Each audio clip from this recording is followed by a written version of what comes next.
গতকাল ফেসবুক ঘাঁটতে একজনের একটা পোস্ট দেখলাম। পোস্টের মধ্যে কী লিখেছে আপনারা একটু দেখে নিন। সুজিত মজুমদার ধ্রুব রাতির একটা সুন্দর, আমরা ধ্রুব রাতিকে অনেকেই জানি। প্রথমে তাহলে একটু ধ্রুব রাশি সম্পর্কেই ছোট্ট করে জেনে নিই। ধ্রুব রাঠি হলো ভারতীয় একজন ইউটিউবার, যে পড়াশোনা করার খাতিরে এখন বর্তমানে জার্মানে আছে। ইঞ্জিনিয়ারিং নিয়ে পড়াশোনা করেছে এবং সেখানকারই একজন কে বিয়ে করে আপাতত জার্মানি আছে, কিন্তু নাগরিক সে ভারতের, এবং সে একজন প্রফেশনালভাবে ইউটিউবার, যে 2014 সাল থেকে ইউটিউব শুরু করেছে। তার ইউটিউবে এই মুহূর্তে দাঁড়িয়ে প্রায় 25 কোটি সাবস্ক্রাইবার রয়েছে এবং এভারেজ ভিউ 2.5 মিলিয়ন। রিসেন্টলি 2014 সালের পরবর্তী সময় যখন তার ইউটিউবে গ্রেন করা শুরু করে, রিসেন্টলি ভারতের যে সরকার, সেই সরকারের দ্বারা বিভিন্ন সিদ্ধান্ত, সেই সিদ্ধান্ত পর্যালোচনা, বিভিন্ন স্ক্যাম এবং মানুষকে, ভারতীয়দের বিশেষ করে সচেতন করার কিন্তু কাজ করছে। এবং রিসেন্ট যে ইলেকশন হলো 2024 লোকসভা পার্লামেন্টারি ইলেকশন, সেই ইলেকশানে এই ধ্রুব রাঠি কিন্তু একটা মারাত্মক ভূমিকা পালন করেছে, যার প্রভাব ভারতবর্ষে একদম পরিষ্কার দেখা দিয়েছে। কারণ যুব সমাজের চোখে কিন্তু এই ধ্রুব রাঠি একটা জনপ্রিয়তা পেয়েছে, কারণ তার প্রতিটা ভিডিও, প্রতিটা কন্টেন্ট একটা তথ্যমূলক কন্টেন্ট, এবং প্রতিটা কন্টেন্ট প্রকাশ করার যে ধরন একটা ইউনিক, সেটা মানুষের কিন্তু পছন্দ হয়েছে।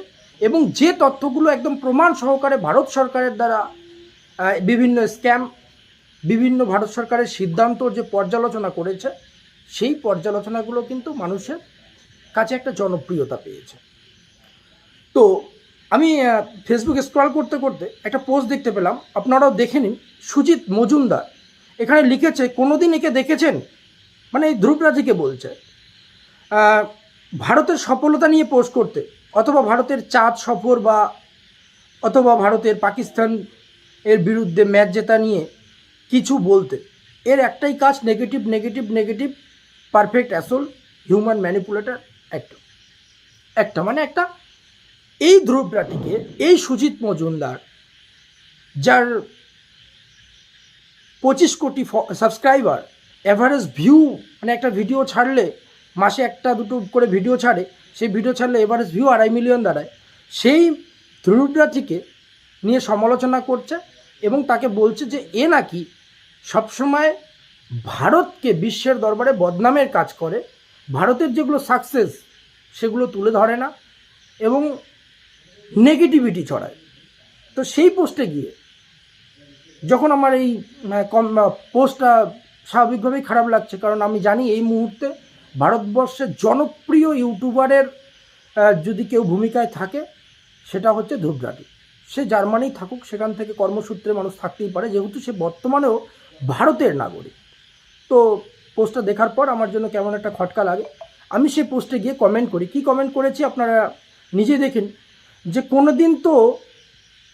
কোনোদিন এটা তো দেখিনি এ ভারতকে নিয়ে নেগেটিভিটি ছড়াচ্ছে। আপনারাও দেখে নিচ্ছেন কী কমেন্টটা করেছে। আছে এরকম প্রমাণ, দাও তো দেখি। কারণ আমারও তার জানার ইচ্ছে হচ্ছে যে কোনোভাবে যদি সে ভারতকে নিয়ে কোনো রকম সমালোচনা করে থাকে, বা বিশ্বে এমন কিছু কন্টেন্ট ক্রিয়েট করেছে যার মাধ্যমে বিশ্বের দরবারে এই ধ্রুব রাঠির দ্বারা আমাদের ভারতের মান সম্মান, ইজ্জত নষ্ট হয়েছে, এরকম কোনো কন্টেন্ট করেছে কিনা। এই কমেন্টটার পরিপ্রেক্ষিতে এখানে কিন্তু ছোট্ট করে দেখতে পাচ্ছেন, দুটো রিয়েক দিয়ে চলে গেছে, একজন সুজিত মজুমদার, একজন আলাদা। কারণ আমি তখনই বুঝতে পেরেছি যে আসলে সত্যিকারে এদের কাছে এই ধ্রুব রাঠি সম্পর্কে যে নেগেটিভিটি ছড়ানোর যে একটা কমপ্লেন এরা করেছে, অভিযোগ, এরকম কোনো তথ্য নেই। তাহলে এখানে এই পোস্টটা করার পিছনে কারণটাকে একটু বুঝতে হবে।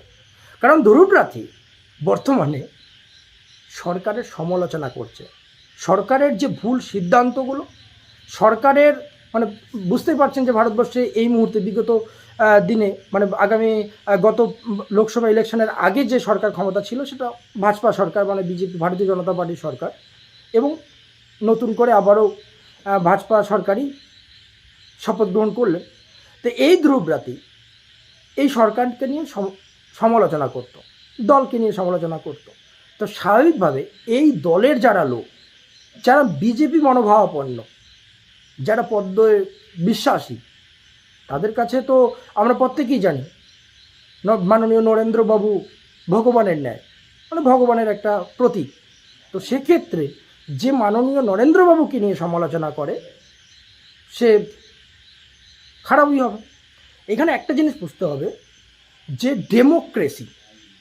ডেমোক্রেসি শব্দের অর্থ আমরা মানে শুধুমাত্র এটা নয় যে যদি নিয়মিত কোনো ইলেকশন হচ্ছে, ভোট হচ্ছে এবং আমরা ভোট দিতে পারছি তাতেই ডেমোক্রেসি রক্ষা পায়, এমনটা নয়।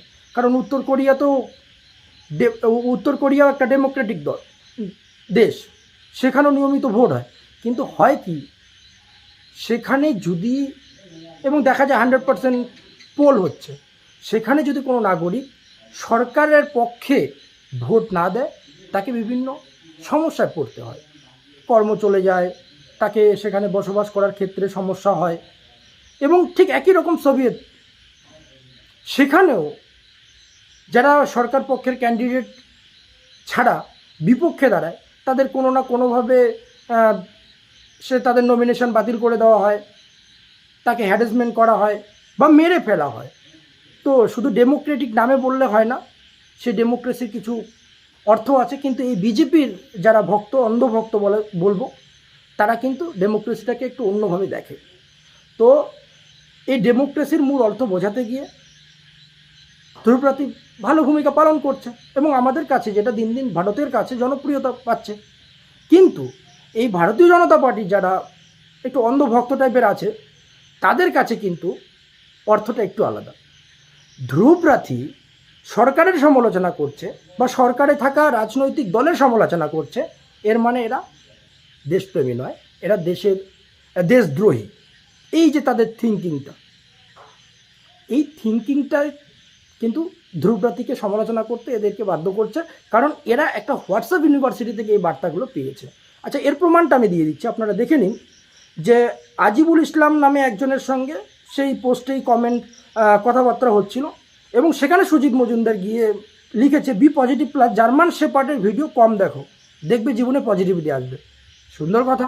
ভারতবর্ষের এই মুহূর্তে এতগুলো সাবস্ক্রাইবার যারা ধ্রুবরাতি ভিডিও দেখে পজিটিভ এনার্জি নিচ্ছে, নিজেকে সচেতন করছে এবং সচেতন হচ্ছে কি হচ্ছে আসলে, কোন স্ক্যামের সঙ্গে কিভাবে জড়িত, দেশে কি চলছে, ডেমোক্রেসির অর্থ কি, এই সমস্ত জিনিস বুঝছে এবং পজিটিভ এনার্জি নিচ্ছে।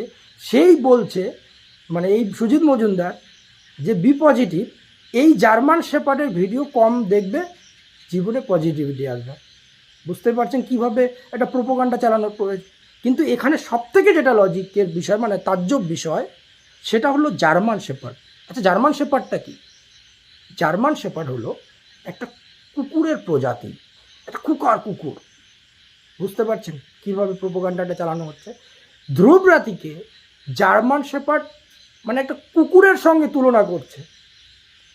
একজন ইউটিউবার যে প্রফেশনালি কাজ করে থাকে এবং তার প্রফেশনটাকে সে কাজে লাগিয়ে ভারতের যে পুরো ডেমোক্রেটিক সিস্টেমটা আছে সেই সিস্টেমটা সম্পর্কে মানুষকে ধারণা দিচ্ছে, মানুষকে সচেতন করছে, আসলে সে তো দেশপ্রেমী না হলে তো এটা করতে পারে না। তাহলে যে সরকারের বিরুদ্ধে কথা বলছে তাকেই আমরা দেশদ্রোহী বলবো, এটা তো হতে পারে না। যে ভারতের এতগুলো লোক তাকে এখন আইডল হিসেবে মানছে, তাকে দেখে নতুন করে তাদের মনে দেশপ্রেম যাচ্ছে, তারা ভারতকে বুঝতে শিখেছে, তারা একটা ইন্সপায়ার হচ্ছে, সেই ধ্রুবরাতিকে এ জার্মান শেপার্ড বলেছে। আমি পাশেই কমেন্টটা করেছি, আপনারা দেখতেও পাচ্ছেন এখানে, যেখানে অশিক্ষিত প্রমাণ দিলে। আচ্ছা, আপনাদের নিশ্চয় মনে আছে আমাদের মহান নেতাজি সুভাষচন্দ্র বোস, ফ্রিডম ফাইটার, তিনিও জার্মানে গেছিলেন। সেখান থেকে ব্রিটিশদের বিরুদ্ধে লড়াই করার জন্য প্রস্তুতি নিয়েছিল, লড়াই করেছিল। এবং এটাও মনে আছে ফেব্রুয়ারি মাস 1942 সাল, সেখান থেকে প্রথম রেডিওর মাধ্যমে ভারতবর্ষের জনগণকে বার্তা দিয়েছিল, তার সঠিক অ্যাড্রেস বলেছিল। তাহলে কি এই মূর্খগুলো আমাদের ফ্রিডম ফাইটার নেতাজি সুভাষচন্দ্র বসুকেও জার্মান শেপার্ড বলবে? কারণ সেখান থেকে যেহেতু ভারতবর্ষের হয়ে কাজ করেছিল, ব্রিটিশের বিরুদ্ধে লড়াইয়ের প্রস্তুতি নিয়েছিল, ব্রিটিশদের বিরুদ্ধে লড়াই করেছিল। আর কি বলার আছে আপনারা বলুন, কমেন্টে বলুন। ধন্যবাদ বন্ধুরা, আপাতত এখানেই, বাকিটা পরে দেখা যাবে।